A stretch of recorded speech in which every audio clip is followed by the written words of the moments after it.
तो आज की वीडियो है न्यूट्रिशन इन एनिमल्स पे chapter 2 of class 7th science. You have learnt in chapter 1 that plants can prepare their own food by the process of photosynthesis and animals cannot. अब हमको ये पता है कि जो एनिमल्स हैं वो अपना खाना खुद नहीं बना सकते, बट जो प्लांट्स हैं वो अपना खाना खुद बना सकते हैं with the process of photosynthesis. I am sure जितने भी बच्चे वीडियो देख रहे हैं सबको पता होगा कि फोटोसिंथेसिस क्या होता है. Animals gate their food from plants. हमको ये भी पता है कि एनिमल्स जो है उनको फूड कहाँ से मिलता है? प्लांट्स से. ठीक है, either directly by eating plants, या तो अगर वो सीधा प्लांट्स को खा ले, या इनडायरेक्टली बाय जब वो कोई ऐसा एनिमल खाए जो प्लांट खाता था. ठीक है, some animals eat both plants and animals. अब कुछ जो एनिमल्स होते हैं वो दोनों प्लांट्स और एनिमल्स खाते हैं. For example human being. Recall that all organisms, including humans, require food for growth, repair, and functioning of their body. भी पता है कि जो organisms होते हैं such as humans, उनको food चाहिए होता है for the growth of their body, repair of their body, and functioning of their body. अब what do you mean by repair here? अब रिपेयर यहाँ पर मतलब हुआ कि अगर आपको कोई चोट लगती है, जब वो बहुत जल्दी ठीक हो जाती है तो इट मीन्स कि आपकी जो बॉडी की जो अंदर की इंटरनल फंक्शनिंग है वो अच्छी है. आपकी चोट तभी जल्दी से हील हो गई. ठीक है, और ग्रोथ जो लंबे होते हैं और बाकी बॉडी की जो ग्रोथ होती है. ठीक है, और फंक्शनिंग, ताकि आपकी बॉडी की प्रॉपर फंक्शनिंग हो, आपका हर एक बॉडी पार्ट चले. Animal nutrition includes nutrient requirement in mode of intake of food and its utilization in the body. अब जो एनिमल न्यूट्रिशन होता है उसको चाहिए होता है न्यूट्रिएंट. ठीक है, न्यूट्रिएंट चाहिए होता है. तो जब खाना खाते हैं तो उससे हमारी बॉडी मतलब न्यूट्रिएंट्स की जो रिक्वायरमेंट होती है वो पूरी हो जाती है बॉडी में जैसे ही हम खाना खाते हैं. You have studied in class 6 that food consists of many components. हमको ये भी पता कि जो food होता है वो different components से बनता है. अब यहाँ पर हमको पता है फर्स्ट है कार्बोहाइड्रेट्स, फिर है फैट्स, ये है वाइटामिन्स, ये है मिनरल्स, ये है प्रोटीन और ये है water. The components of food such as carbohydrates are complex substances. These complex substances can't be utilized as such. अब जो कार्बोहाइड्रेट्स हैं वो जो फूड कंपोनेंट्स होते हैं कार्बोहाइड्रेट्स वो बहुत ज़्यादा कॉम्प्लेक्स सब्सटेंसेस होते हैं. ठीक है, अब ये जो कॉम्प्लेक्स सब्सटेंसेस है ये यूटिलाइज नहीं हो सकते. ठीक है, ये सिंपलर फॉर्म में नहीं टूट सकते हमारी बॉडी में. ठीक है, द ब्रेकडाउन ऑफ कॉम्प्लेक्स मतलब टूट तो सकते हैं बट इजीली नहीं. ठीक है, the breakdown of complex substances of food into simpler substances is called digestion. Now what is digestion? जिस प्रोसेस में जो कॉम्प्लेक्स कंपोनेंट्स होते हैं उनका जो ब्रेक डाउन होता है into simpler substances is called digestion. ये बहुत इम्पोर्टेंट है.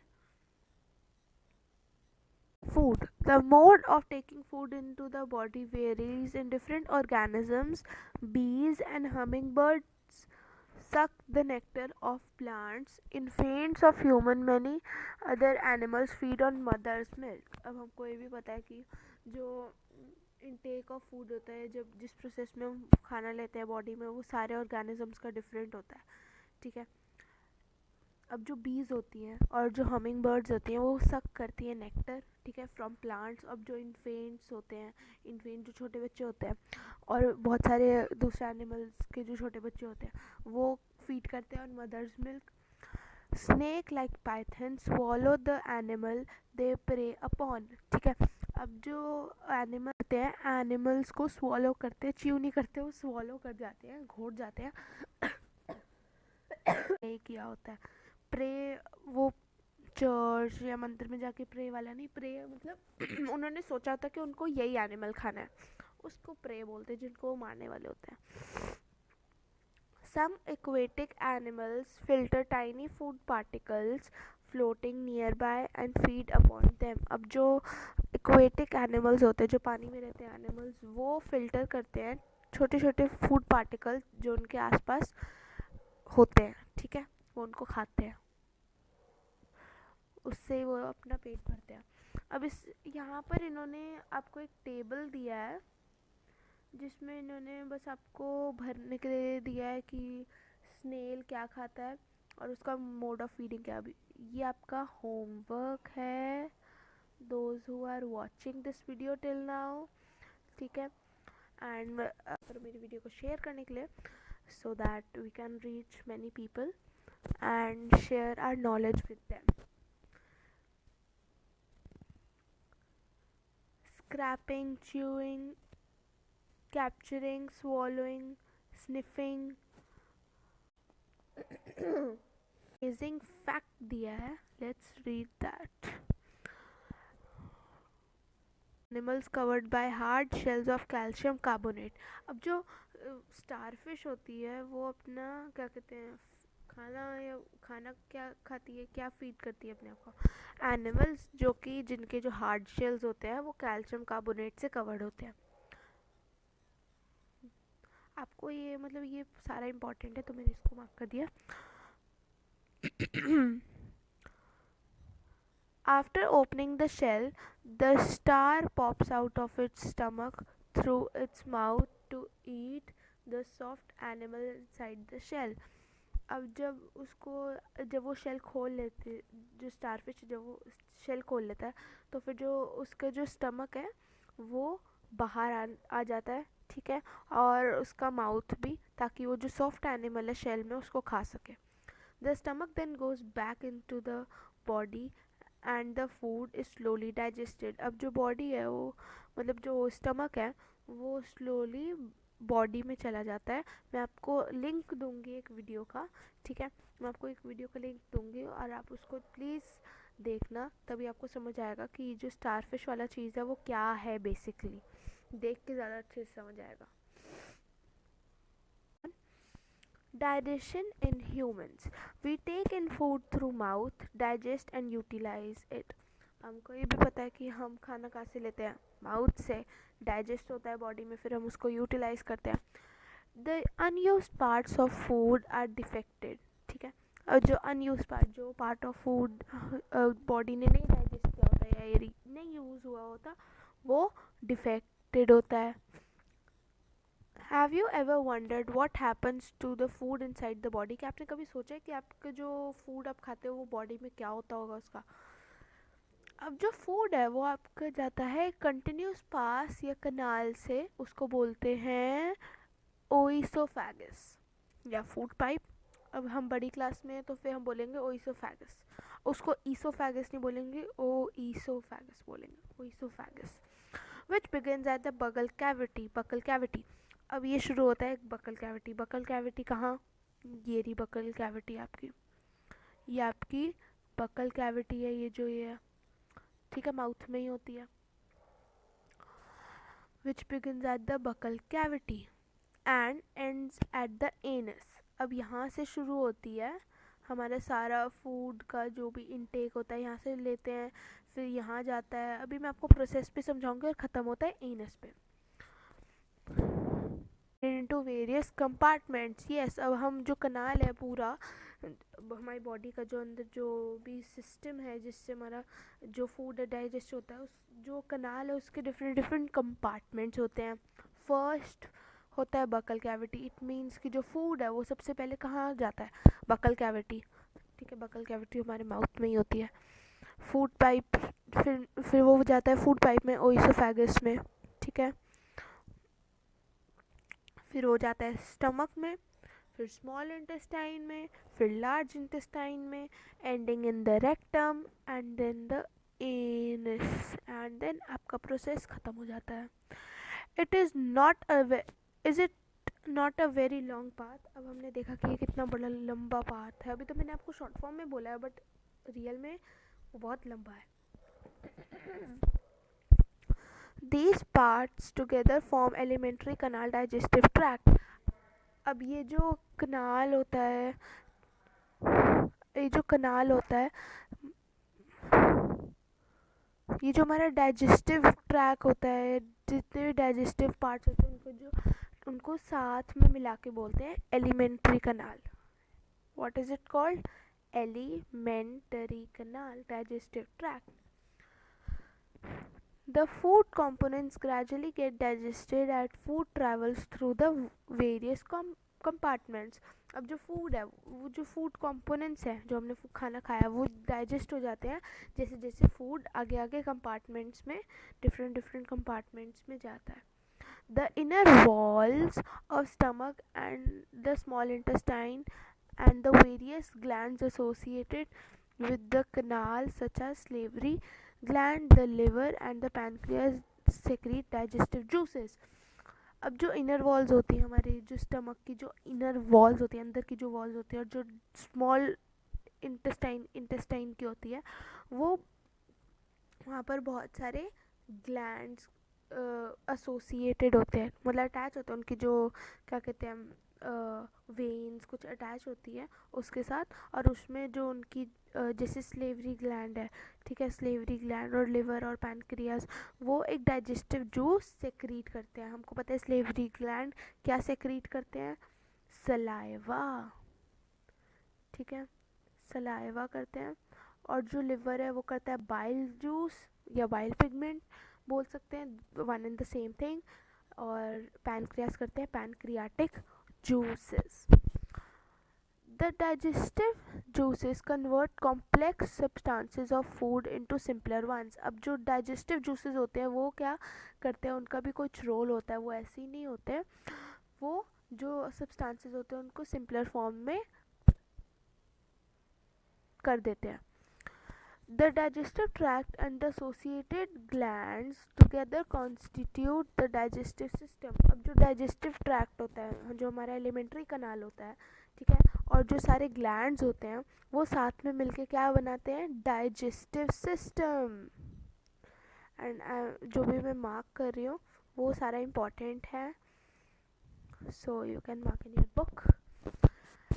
Now let us know what happens to the food in different parts of the digestive tract. अब देखते हैं कि जो food है वो उसका क्या होता है. The food and the buccal cavity. The food is taken into the body through the mouth. The process of taking food into the body is called ingestion. अब जो food है वो हमारी body में जाते हैं कहाँ से? माउथ से, ठीक है. अब उस प्रोसेस को बोलते हैं जिस प्रोसेस में हम अपनी बॉडी को फूड देते हैं, फूड अपनी बॉडी में ले जा रहे होते हैं, ठीक है, उसको बोलते हैं ingestion. We chew the food with the teeth and break it down mechanically into small pieces. हमको पता है कि हम फूड च्यू करते हैं, ठीक है, with teeth. हम जो फूड है उसको तोड़ देते हैं, ठीक है, into small pieces. Each tooth is rooted in separate socket in the gums. ये भी हमको पता है कि जो अलग अलग टीथ होते हैं हमारे, वो हर एक जो टूथ होता है वो डिफरेंट डिफरेंट सॉकेट में लगा होता है हमारे गम्स में, ठीक है, रूटेड होता है. Our teeth vary in appearance and perform different functions. ठीक है, अब हमको ये भी पता है कि सारे टीथ सेम नहीं होते, और उनका जो उनका काम होता है, जो वो काम करते हैं, ठीक है, वो भी डिफरेंट होता है. हर एक से सबका अलग अलग काम होता है. Accordingly they are given different names. अब उसी के according they are given different names, ठीक है, उनको अलग अलग नाम दिए होते हैं, ठीक है. Now let's see. अब हमने ये तो पढ़ लिया, अब हम पढ़ते हैं ये. Do you remember about falling your teeth some years ago? क्या आपको याद है कि आपके जब दांत टूट रहे थे या कुछ बच्चों के टूटते होंगे बिकॉज सारे के सारे जो मिल्क टी होते हैं वो गिर जाते हैं और उनके जो उनको जो उनकी जगह है उसको कवर अप करने के लिए आते हैं परमानेंट टीथ. ठीक है. The set of teeth growing during grows during infancy and they fall off in the age between 6 to 8 years.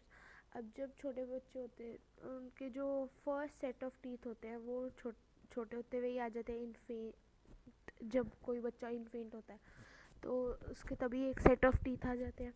ठीक है. और वो टीथ कब गिरते हैं? जब वो बच्चा 6 या 8 ईयर्स का हो जाता है. ठीक है. 6 या 8 ईयर्स में गिर जाते हैं.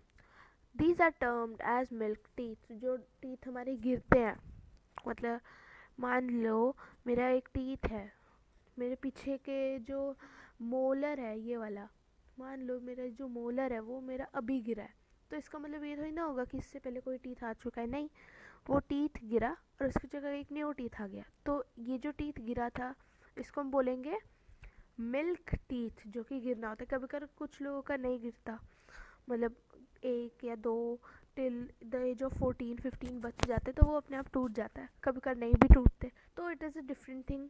ठीक है. द परमानेंट टीथ में लास्ट थ्रू आउट लाइफ और fall off during old age और due to some dental disease. अब जो ये नहीं है कि मतलब कुछ लोगों का हो सकता है कि जो उनके टीथ है, जो मतलब उनके मिल्क टीथ गए परमानेंट टीथ आए, ऐसा भी हो सकता है कि उनके टीथ पूरी लाइफ उनके टीथ गिरे ना, वो परमानेंट टीथ. और कुछ भी हो सकता है कि ओल्ड एज में गिर जाए या फिर कोई आपको डेंटल डिजीज़ है तब. वैसे तो ज़्यादातर होता है कि ड्यू टू एज. ठीक है. या फिर आपके कभी कभी पूरे टीथ रह भी जाते हैं आपकी पूरी life. And for piercing, tearing, also find out for chewing and grinding. हम देखते हैं कि क्या है यहाँ पर. 3 टीथ होते हैं दोनों साइड, वो होते हैं मोलर. ठीक है. अब जो ये लास्ट 2 टीथ होते हैं, मतलब उनके जो आगे 2 टीथ होते हैं उनको बोलते हैं प्रीमोलर. अब कैनाइन्स 1 होते हैं, जो हमारे शार्प आपने देखे होंगे कि शार्प हमारे टीथ होते हैं, जिनको कभी कभी बोलते हैं कि वैम्पायर टीथ, वो होते हैं कैनाइन. और आगे के जो 4 टीथ होते हैं वो होते हैं इंसीजर्स. ठीक है. अब मैं आपको बताती हूँ what are they used for. अब जो मोलर और प्री मोलर है वो होते हैं फॉर ग्राइंडिंग फूड. ठीक है. अब च्यूइंग के लिए भी होते हैं वो. ठीक है. और कैनाइन होता है for tearing what, tearing a piece of chicken, tearing a piece of या चिकन. तो क्या कहते हैं. और जो इंसीजर्स होते हैं वो होता है for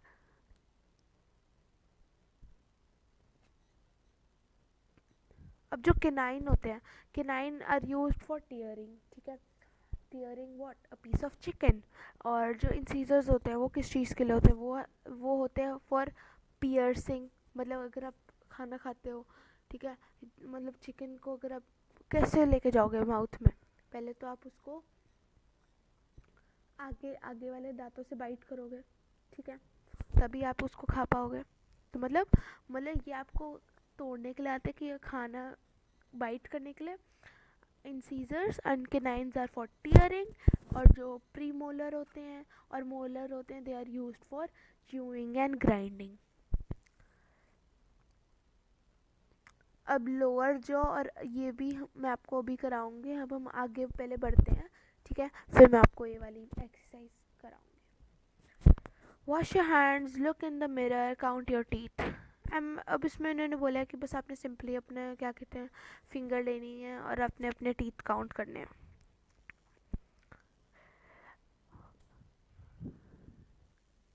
Our mouth has salivary glands which secrete saliva. Do you know action of saliva on food? अब जो हमारा माउथ होता है, हमको पता है कि जो हमारा माउथ होता है वो हमारे पास हमारे माउथ में सलाइवरी ग्लैंड भी होता है. ठीक है. अब हमारे माउथ में सलाइवरी ग्लैंड भी होता है। हमको क्या आपको पता है कि जो सलाइवा होता है उससे जो सेक्रीट होता है सलाइवा, ठीक है, वो किस चीज़ के लिए होता है, वो क्या करता है फूड पे? यस, वो उसको क्या कहते हैं, यस, वो उसको स्मॉलर मतलब सिंपलर पार्ट्स में, सिंपलर मतलब कॉम्प्लेक्स सब्सटेंस से सिंपलर सब्सटेंस बनाने में हेल्प करता है। हम खाना खाते हैं तो फिर ऐसे ही थोड़ी ना, हमने चिकन लिया, पीस ऑफ चिकन, तो फिर वो ऐसे ही गले में थोड़ी ना चल जाएगा। हम पहले उसको च्यू करेंगे, ठीक है, च्यू करेंगे और वो फिर उसमें पूरा सलाइवा मिक्स हो जाएगा और वो फिर सिंपलर फॉर्म में हो चुका है। मतलब ईजिली फिर हम उसको अपने फूड पाइप से ले जा सकते हैं। कभी कभी हम अच्छे से च्यू नहीं करते तो कभी कभी गले में फंस जाता है, बिकॉज हमने अच्छे से च्यू नहीं किया होता और जो फूड होता है वो सिंपलर सब्सटेंस में कन्वर्ट नहीं हुआ होता। अब ये एक्टिविटी है, ये हम तो ज़रूर पढ़ेंगे, क्योंकि अगर हमने ये छोड़ दी तो फिर मतलब हमने एग्ज़ाम में 2 मार्क्स का क्वेश्चन छोड़ दिया। Take 2 test tubes, label them A and B. In test tube A, put 1 teaspoonful of boiled rice. In test tube B, keep 1 teaspoon of boiled rice. After chewing it for 3 to 5 minutes. Add 3 to 4 ml of water in both the test tubes. Now pour 2 to 3 drops of iodine solution in each test tube and observe. Why is there a change in color in the test tubes? कि हमको 2 test tubes लेनी है, ठीक है। अगर आपके पास है, if you can, आप ज़रूर लेना। जिनके पास नहीं है कोई बात नहीं, we can see a YouTube video, ठीक है, मैं आपको लिंक उसका भी दे दूँगी। अब इसमें इन्होंने बोला कि हमने 2 टेस्ट ट्यूब लेनी है, test tube A and test tube B, ठीक है। और एक टेस्ट ट्यूब में हमने पूरा टीस्पून फुल बॉइल्ड राइस डालना है और टेस्ट ट्यूब बी में डालना है हमने बॉइल्ड राइस आफ्टर च्यूइंग, ठीक है, च्यू किया हुआ बॉइल्ड राइस, ठीक है। और उसमें हमने उसको 3 to 4 मिनट्स के लिए रख देना है, ठीक है।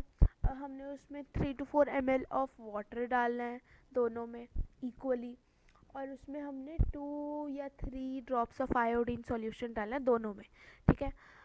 अब हमने देखना है कि क्या मतलब उधर जो कलर का चेंज क्यों है, ठीक है, कलर का चेंज क्यों है। The saliva breaks down the starch into sugars. अब जो सलाइवा है, हमको पता है कि जो सलाइवा है वो एक डाइजेस्टिव जूस होता है। अब वो क्या करता है, सिंपली यहाँ पर उन्होंने बता दिया है कि वो जो स्टार्च है उसको इनटू शुगर में कन्वर्ट कर देता है, ठीक है। Break down starch into sugar. The tongue is fleshy muscular organ attached to the back floor of the buccal cavity, ठीक है। अब जो टंग होती है वो बहुत फ्लैशी होती है और मस्कुलर ऑर्गन होता है जो कि अटैच होता है हमारी जो बकल कैविटी है उसके बैक पीछे जो फ्लोर होता है वहाँ तक। हम इसको अभी कंटिन्यू नहीं करेंगे, we will read about this, इसको कंटिन्यू अभी नहीं करेंगे फॉर अ सेकेंड, मैं आपको पहले ये पूरा अच्छे से समझाऊंगी। अब यहाँ पर कलर चेंज क्यों हुआ, वाई, क्योंकि हमने इसमें डाला था बॉइल्ड राइस और इसमें डाला था हमने च्यूड बॉइल्ड राइस। अब हमने उसमें आयोडीन सॉल्यूशन डाला, वाटर डाला, ठीक है, उसको रहने दिया थोड़ी देर के लिए, फिर उसमें कलर चेंज हो रहा है, क्यों, because it is a boiled rice, ये बॉइल्ड राइस है, ठीक है, इसमें है स्टार्च, इसमें स्टार्च है बट ये च्यूड नहीं है, और सलाइवा जो है वो जो स्टार्च है उसको शुगर में कन्वर्ट करता है, तो ये च्यू किया हुआ नहीं है, इट इज़ ओनली बॉइल्ड, और हमने उसमें आयोडीन सॉल्यूशन डाला है, ठीक है। तो फिर ना तो कोई स्टार्च ब्रेक डाउन हुआ शुगर में, इट इज़ मतलब जैसा था वैसा ही है। बट इसमें क्या है, राइस था, हमने उसको च्यू किया और उसमें डाल दिया, आयोडीन सॉल्यूशन डाला, इसमें ज़्यादा कुछ हुआ नहीं, क्योंकि जो स्टार्च है वो सिंपल शुगर्स में कन्वर्ट हो चुका है, ठीक है, हो चुका है, और सलाइवा ने उसको ब्रेक कर दिया है, तो इसलिए यहाँ पर कलर डिफरेंस है। ये भी पता है कि जो टंग है वो हम किसी भी डायरेक्शन में उसको मूव कर सकते हैं, सारी डायरेक्शंस में, ठीक है, ऑलमोस्ट सारी मतलब सारी डायरेक्शंस में हम उसको मूव कर सकते हैं. Do you know the functions of tongue? क्या आपको टंग के फंक्शंस पता है? Very easy. We use our tongue for talking. ठीक है, हम ऑब्वियसली टॉक बोलने के लिए हम अपनी टंग यूज़ करते हैं. Besides it mixes saliva with the food during the chewing and helps in swallowing food. अब इसमें इन्होंने बोला है कि हम टंग यूज़ करते हैं टॉकिंग के लिए, बात करने के लिए, और it is also use to mix saliva, हमारे खाने में सलाइवा मिक्स करने के लिए. ठीक है, ड्यूरिंग च्यूइंग. ठीक है, च्यू जब हम कर रहे होते हैं तब सलाइवा मिक्स करने के लिए, ताकि हम आराम से जो फूड है उसको स्वॉलो कर सके. ठीक है, और उसमें टेस्ट बर्ड्स भी होते हैं हमारे टंग में, जिससे हमको किसी भी खाने का हमको टेस्ट पता लगता है. ठीक है, we can find out the we can find out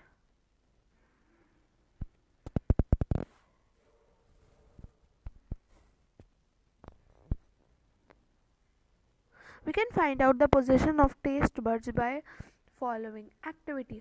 अब हम ये एक्टिविटी अभी तो नहीं पढ़ेंगे. ठीक है, ये एक्टिविटी को हम अभी कंटिन्यू करेंगे आफ्टर ऊपर जो हमको इन्फॉर्मेशन दी है उसको पढ़ने के बाद.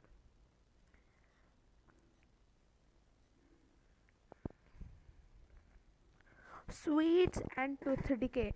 लिसन एवरीवन, आपको ये चीज़ बहुत ध्यान से सुननी है, बिकॉज जो ये जो क्वेश्चन है कि टूथ डिके कैसे होता है वो ज़रूर आता है. ठीक है, तो हम इसको पढ़ते हैं. Normally bacteria are present in our mouth. अब हम इसको पढ़ते हैं. Normally bacteria are present in our mouth but they are not harmful to us. अब जो कुछ जो हमारे मतलब हमारे जो माउथ में हमेशा बैक्टीरिया होता है, बट वो हार्मफुल नहीं होता. If we do not clean our teeth and mouth after chewing many harmful bacteria begin to live and grow in it. अब हम अगर हम ब्रश नहीं करते रेगुलरली, ठीक है, हम अपने टीथ को साफ़ नहीं रखते, माउथ हाइजीन नहीं रखते अपना, आफ्टर ईटिंग फूड हम गार्गल्स या ब्रश नहीं करते. ठीक है, तो फिर हमारे माउथ में बहुत ज़्यादा हार्मफुल बैक्टीरिया ग्रो करने लग जाते हैं और रहने लग जाते हैं. These bacteria break down sugars present from the leftover food and release acids. ठीक है, अब अगर हम ब्रश नहीं करेंगे, अगर हम ब्रश नहीं करेंगे तो फिर हमारे माउथ में क्या आ जाएंगे? हार्मफुल बैक्टीरिया, और वो रहने लग जाएंगे. और फिर अब वो क्या करते हैं कि जो लेफ़्ट ओवर फूड हमारे दांतों में जो खाना फंसा हुआ रहता है, ठीक है, उससे वो शुगर्स ले लेते हैं और फिर ये बहुत ज़्यादा हार्मफुल एसिड रिलीज़ करते हैं. The acid gradually damages our teeth. अब ये जो एसिड है ये हमारे दांत को ख़राब कर देता है. This is called tooth decay. Look, it is very easy. मैं आपको फिर से रिकैप दूंगी इसका अभी के अभी. तो व्हाट इज़ टूथ डिके? जब हम खाना खाते हैं और हम रेगुलरली ब्रश नहीं करते, या फिर खाना खाने के बाद हम गार्गल्स या अपना माउथ रिंस नहीं करते विद वाटर, तो क्या होता है कि खाना फंसा हुआ रह जाता है. तो जो हमारे फिर क्या कहते हैं, हमारे माउथ में बहुत ज़्यादा हार्मफुल बैक्टीरिया ग्रो और रहने लग जाता है. ठीक है, अब वो जो लेफ़्ट ओवर फूड है दांतों में जो खाना फंसा रहता है वो उसमें से शुगर्स लेते हैं. ठीक है, स्टार्च को ब्रेक करते हैं इनटू शुगर्स. ठीक है, और फिर उसको उसके बाद वो एक बहुत ज़्यादा हार्मफुल एसिड रिलीज़ करते हैं जो कि लीड्स टू टूथ डिके, जिससे हमारा दांत खराब हो जाता है. If it is not treated in time, it can cause severe toothache and extreme cases results in tooth loss. ठीक है, अब इसमें इन्होंने बोला है कि अगर हम उसको ट्रीट नहीं करेंगे इन टाइम तो फिर वो हो जाएगा, मतलब हमको बहुत ज़्यादा, मतलब वो बहुत ज़्यादा चेंज हो जाएगा वो इनटू सिवियर टूथेक, या फिर कभी कभार ऐसा भी हो सकता है कि आपका दांत टूट जाए,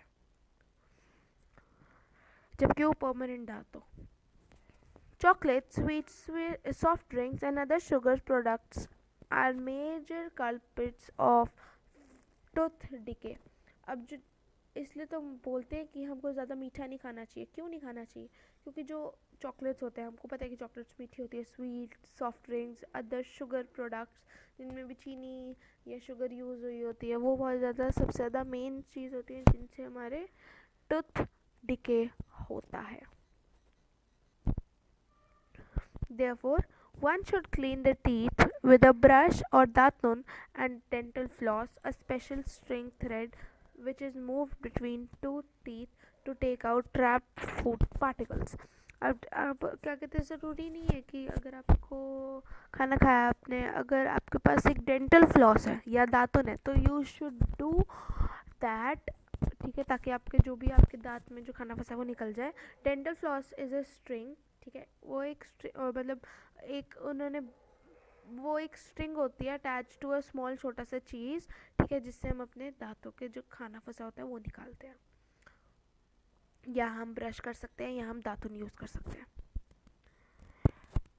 eight least twice a day, rinse your mouth every after every meal. ठीक है, हमको 2 बारी ब्रश करना चाहिए, ठीक है, और हमको हम जितनी बारी हम खाना खाएं उतनी बारी हमको अपना माउथ रिंस करना चाहिए with water after every meal. One should not put dirty fingers और any unwashed objects in the mouth. अब हमको गंदी चीज़ें नहीं डालनी चाहिए मुंह में, जैसे कि गंदी फिंगर्स या कोई मतलब अनवॉश्ड कोई ऐसा ऑब्जेक्ट जो कि गंदा है या डर्टी है, वो हम अपने उसको माउथ में डाल रहे हैं, नहीं करना चाहिए. आज हम करेंगे इतना ही, because we have come a bit far, जितना मुझे आपको कराना था. हाँ, आज हम आगे नहीं करेंगे, आज हमने किया है यहाँ तक. I want you all to revise till here. I will post the second part जिसमें मैं सहारा करा दूँगी आपको, ठीक है. So there is no need to worry. And मेरी जो वीडियोज़ होती है it is not that bit long, ठीक है. I don't even like to make लंबी वीडियोज़, क्योंकि फिर बोर हो जाते हैं like stuff like that. And या आज के लिए हमारा बस इतना ही. Will meet in the next video. Until bye everyone, take care.